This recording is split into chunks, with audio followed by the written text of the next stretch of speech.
Em nosso último encontro, desvendamos o maior enigma da tradição ocidental ao separar as três faces do Cristo, a histórica, a mítica e a mística. Vimos que a figura que conhecemos é uma fusão magistral de um homem real, um arquétipo cósmico e a jornada da alma. Hoje, vamos focar nossas lentes no fio mais universal e talvez o mais poderoso, o Cristo mítico. E se eu lhe dissesse que a história do Deus que nasce de uma virgem, morre e ressuscita não é um evento único, mas o eco de uma verdade tão antiga quanto o próprio tempo. Uma verdade que conecta todos os grandes salvadores da humanidade em uma única e grandiosa narrativa. A consciência moderna, em sua arrogância, olha para as semelhanças entre Cristo, Horus, Mitra e Krishna e as usa como uma arma para tentar provar que a história sagrada é uma fraude. Eles proclamam que tudo foi copiado, mas essa é a conclusão de uma mente que só consegue ver a casca e ignora o fruto. O que eles veem como plágio, o iniciado vê como consistência. O que eles chamam de repetição, nós chamamos de ressonância com a lei universal. A verdade que vamos explorar hoje não diminui nenhuma tradição. Pelo contrário, ela a engrandece, mostrando-a como uma expressão particular de uma verdade universal. Se você está pronto para transcender o debate superficial entre fé e ceticismo e compreender o drama cósmico que se desenrola por trás dos mitos, inscreva-se no canal e já ative as notificações. Essa é a chave para uma compreensão verdadeiramente universalista. Vamos direto ao ponto. A doutrina e os atos dos grandes instrutores não são exclusivos a nenhum deles, porque a verdade espiritual é absoluta e atemporal. Ela era a mesma 20.000 anos antes do mestre da Palestina e continuará a ser a mesma daqui a 20.000 anos. A ideia de que a humanidade viveu em trevas morais até um ponto específico da história é uma blasfêmia contra a própria divindade, uma negação da existência de uma providência constante. Os grandes instrutores, sendo enviados das mesmas grandes galerias de sabedoria, da mesma fraternidade de mestres, devem, por necessidade, repetir os mesmos ensinamentos fundamentais. Eles não vêm para inovar, na verdade, mas para representá-la na linguagem e na forma que a nova era pode compreender. É aqui que o mito solar se revela em toda a sua glória. Como vimos, o sol físico é a manifestação visível do Logos, o Verbo divino. Seu ciclo anual é a alegoria perfeita da jornada dessa consciência cósmica. O mito, portanto, não é uma história fantasiosa. O mito é infinitamente mais verdadeiro que a história. A história nos mostra a sucessão de sombras passageiras no plano físico. O mito nos fala dos corpos celestiais que projetam essas sombras.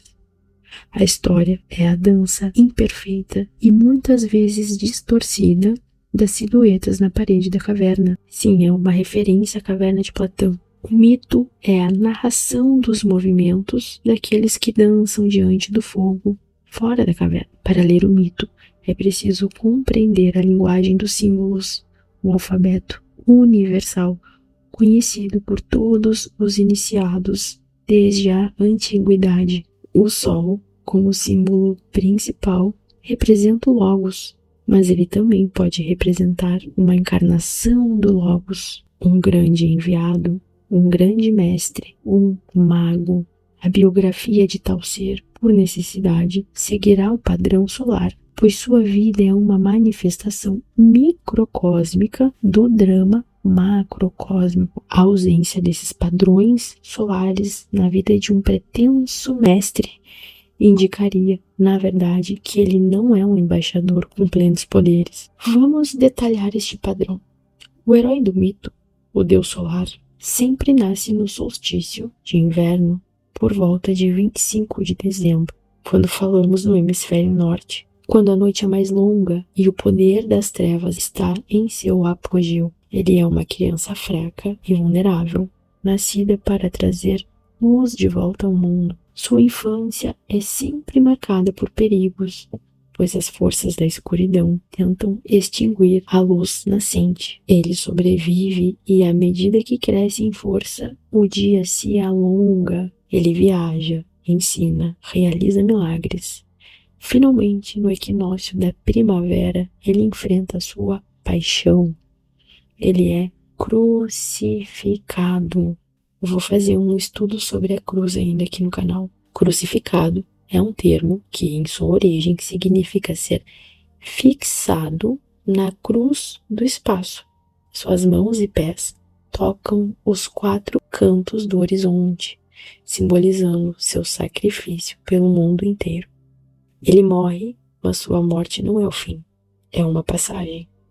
Após um período nas trevas, ele ressuscita triunfante e ascende aos céus, garantindo a vida e a colheita para seus seguidores. Este não é um conto, é um ciclo. A data do nascimento é fixa. Atenção a isso, que em todos esses mitos a data é fixa. Todos nasceram no dia 25 de dezembro, ligada a um ponto astronômico preciso, o solstício. Tem uma questão de graus na astrologia, mas eu não vou aprofundar nesse vídeo aqui. Mas existe um motivo para ser o dia 25. A data da morte é variável, ligada ao equinócio vernal, ou seja, de verão, e que muda a cada ano. Esta é uma das chaves mais significativas. Seria impossível fixar o aniversário de um evento histórico de forma variável, mas é a maneira natural e inevitável de se calcular uma festa solar. Vejamos os exemplos.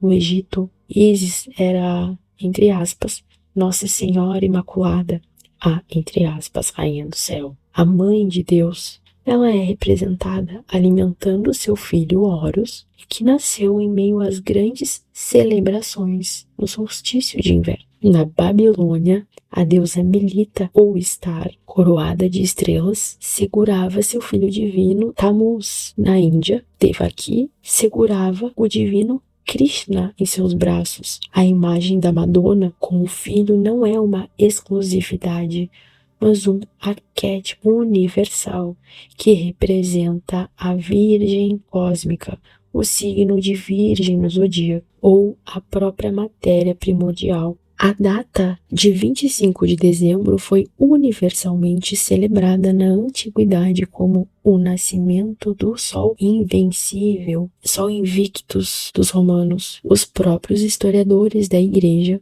como São Crisóstomo, admitiram que esta data foi escolhida para coincidir com as festas pagãs, a fim de que os cristãos pudessem celebrar seus ritos sem serem molestados. A verdade é mais profunda. A festa não foi cooptada, ela foi corretamente atribuída ao novo herói solar do Ocidente. Os sinos do Natal não celebram um evento isolado. Eles ressoam através da história da humanidade, ecoando a mesma alegria cósmica pelo retorno da luz. A morte e a ressurreição seguem o mesmo padrão universal. A morte de Tammuz na Babilônia, de Adonis na Síria, de Átis na Frígia e de Dionísio na Grécia era chorada no equinócio de primavera. E em todos esses países, ao luto pela morte, seguiam-se imediatamente os regozijos pela ressurreição. O próprio nome da festa da Páscoa, em algumas línguas, deriva de Istar, a deusa cujo filho foi imolado e ressuscitou. O jejum que precede a morte, a quaresma, também é praticado no México, na Babilônia, na Pérsia e no Egito, com uma duração simbólica de 40 dias. Nos antigos mistérios, este drama não era apenas contado, era vivenciado. O iniciado, em sua própria jornada, reproduzia a paixão do Deus solar. Ele era simbolicamente crucificado, entrava em um transe profundo por 3 dias e ressuscitava para uma nova vida, uma nova consciência.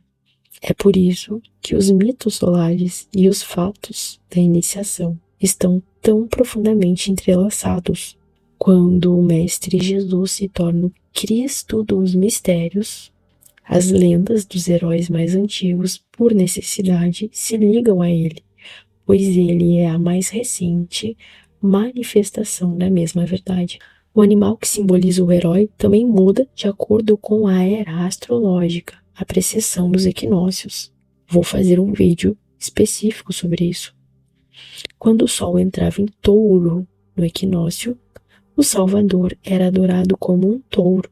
Osíris Apis no Egito, Mitra na Pérsia. Quando o Sol entrou em Áries, a precessão dos equinócios, os signos andam para trás. Então nós tínhamos o Sol em Touro e ao invés de ir para frente, que seria Gêmeos, ele volta para Áries. Então depois, quando o Sol entra em Áries, o Salvador passou a ser simbolizado pelo Cordeiro, Júpiter Amon, e mais tarde Jesus, Cordeiro de Deus. Quando a era mudou para Peixes, voltamos na rota astrológica para o signo de Peixes. Peixe se tornou um símbolo proeminente, encontrado em abundância nas catacumbas.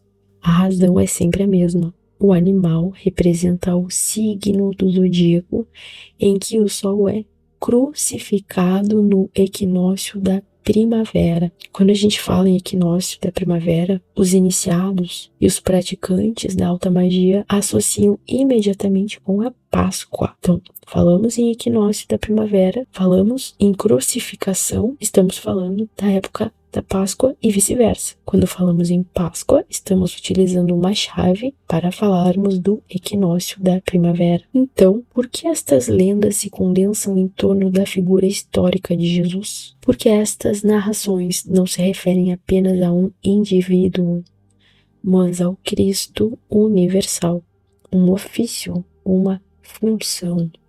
Jesus, como todos os seus predecessores, era o Filho do Homem, um título que não denota humildade, mas um ofício particular e distintivo. O Cristo do mito solar é o Cristo dos mistérios, ou seja, atravessamos o véu da alta magia para desvendar os mistérios. E no Cristo mítico encontramos o segredo do Cristo místico. Compreender isso nos liberta da prisão do literalismo. Não precisamos mais defender a originalidade histórica de eventos que são, por natureza, universais e simbólicos. Pelo contrário, celebramos sua universalidade como prova de sua verdade. A história de Cristo não é diminuída, mas expandida para proporções cósmicas. Essa é a função da alta magia, nos colocar na perspectiva da mente universal e assim